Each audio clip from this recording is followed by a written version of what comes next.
Hospital రూమ్కే పరిమితమైన వీణావాణిలు త్వరలో వసతి గృహానికి వెళ్లనున్నారు. ఇప్పుడున్న పరిస్థితుల్లో ఆపరేషన్ సాధ్యమయ్యే పరిస్థితే లేదు.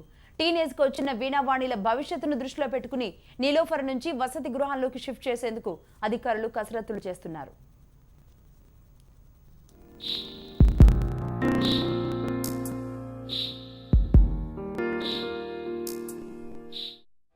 నెలల వయసు నుంచి ఇప్పటి వరకు హైదరాబాద్ నీలోఫర్లోనే ఉంటున్నారు వీణావాణిలు. టీనేజ్లోకి ప్రవేశించిన వారిని పిల్లల ఆసుపత్రిలో ఉంచలేమంటూ నీలోఫర్ ఆసుపత్రి అధికారులు ప్రభుత్వానికి తెలియజేస్తూ వీణావాణిల పరిస్థితిపై నివేదికనిచ్చారు. మరో 10 రోజుల్లో నీలోఫర్ నుంచి ప్రభుత్వ వసతి గృహానికి పంపేందుకు అధికారులు కసరత్తును చేస్తున్నారు. వాళ్ళ వయసుకు తగ్గట్టుగా పెంచగలిగే దానికి women and child welfare homes చాలా మంచి హోమ్స్ ఉన్నాయి మన దగ్గర.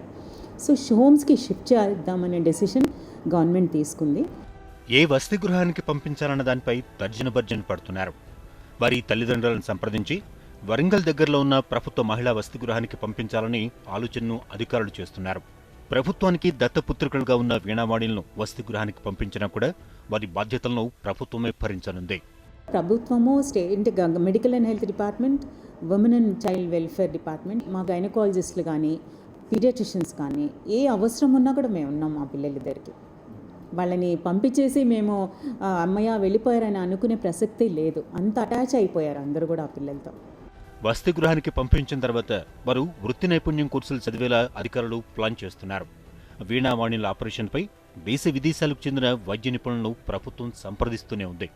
12 ఏళ్లుగా ఆసుపత్రికే పరిమితమైన కవలల భవిష్యత్తుపై అధికారులు మరోసారి సమావేశం కానున్నారు.